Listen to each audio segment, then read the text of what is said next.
Hello, today we're going to talk about italics from Fowler on page 421. You can see this is a very brief entry, so I won't have too many comments to make, right? By the way, we say italic, right?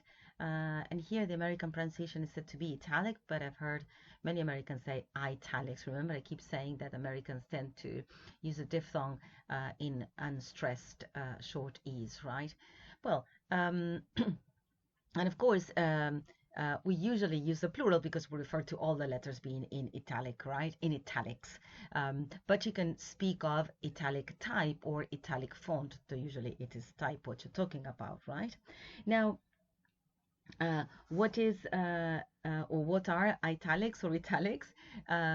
Is these letters leaning to the right, or as Fowler puts it, or Birchfield, it is a style of sloping type, right? The letters sloping to the right. Now, I wanted to say there are other ways of referring to this. I mean, writing by hand, because usually this italics tend to mimic the handwritten notes, right? So in English you can speak of longhand. So you write in longhand. A mano, de puño y letra, si quieren en español, un poco más coqueto, right? So simply not typed, but written in shorthand, right? So you write with your own hands, right? You write in longhand first, or as you probably have heard, handwritten note, right? A handwritten text, right? So it is written by hand, right? A handwritten note. Of course, the word calligraphy also exists in English. We don't use it very much, right? We prefer in longhand, right? And we also have calligraphy, right? A poem in neat calligraphy, meaning beautiful letters. And we also use cursive writing, right? Cursive. And the idea is, again, that it is, well, here it explains that it's just the letters, sorry, joined together, but it's like there's this flowing stroke of characters, right? And they're sort of rounded. In Spanish, we have letra. Ahí estaba buscando a ver si estaba puño y letra. Debe estar en otra entrada. Tenemos la letra bastarda. La letra bastarda, que es la de mano, inclinada hacia la derecha, con curvas, como decíamos recién para longhand, right? O para cursive. Y tiene que ver con la posición de la pluma y no la presión de la mano, dicen ellos, right? Bastardilla es la de imprenta que imita la bastarda, right? Y también tenemos la letra cursiva, que dice aquí es la letra de imprenta empleada por Aldo Manuzio y otros impresores del Renacimiento. Acá puse la entrada de Aldus Manutius in English. So he was a humanist, a scholar, right? And he devoted part of his life to publishing and disseminating rare texts, right? And he's also, oops, I'll be right with you. It is also, he seems to be also responsible for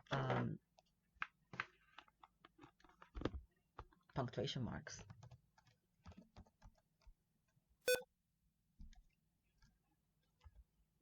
Okay. There it is, right? So Pietro Bembo worked with Manutius to provide, he also introduced punctuation, right? Apparently with Dante and Petrarch, right? So he was responsible for punctuation. All right, let's go back to our topic. So speaking of when to use this type of letter, all publications agree, right? So what you have, the list you have here is enough. Book titles, which you knew already. My apologies. Plays, film titles, works of art, right? So be careful there, right? The name of a work of art will take italics, right? Poems that are long, right? The name of a periodical or a newspaper, right? What we call the masthead, right? Of the newspaper, right? Also names of ships, right? And stage directions, right? Exeunt Don Pedro, right? The masthead of the mast of a ship, or the name of the newspaper, right? and also on a website.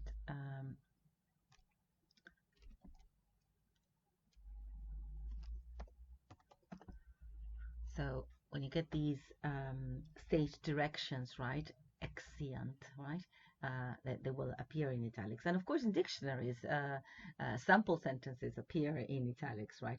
Foreign words and phrases appear in italics, right? I forgot to check here, but oops, no, not that.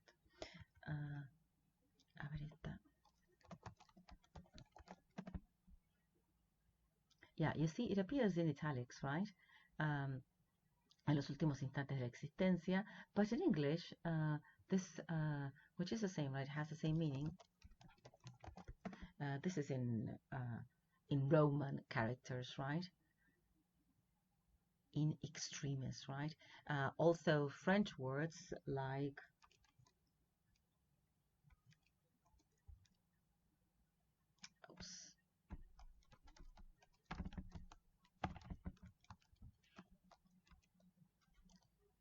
hors d'oeuvre, right? Something you eat, right? Which is a small one, you know, a small quantity. Hors d'oeuvre, right? And this is not in italics, right? So it has been anglicized. There's another typical French word we use in English, which is de rigueur, right? So evening dress is de rigueur, right? De rigueur. So not italicized. So this means that it has been anglicized. Yes, anglicize. Yes, to anglicize the word. So we do not consider this word to be foreign anymore, right? And this happens a lot in English because we tend to welcome foreign words into the language. I don't think I've ever seen a word in italics in this dictionary, but there may be some, right? Okay, and of course, yes, in our dictionary, right, we'll find many words and expressions that appear in italics, and that means that they still retain their foreign value, right? Okay, aside from the categories that were mentioned in Fowler, I think I didn't finish. So state directions, foreign words. Well, when it says here this words, phrases, or letters mentioned by name, this is when we're using this using which we call metalinguistic, right?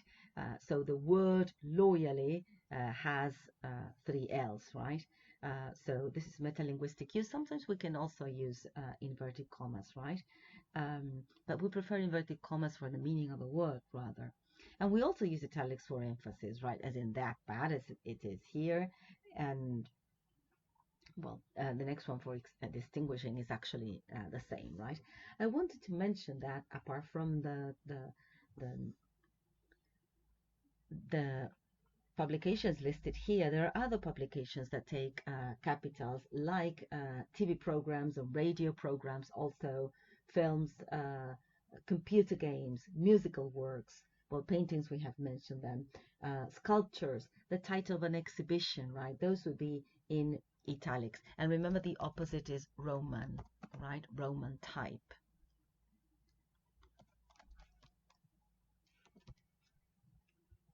Right?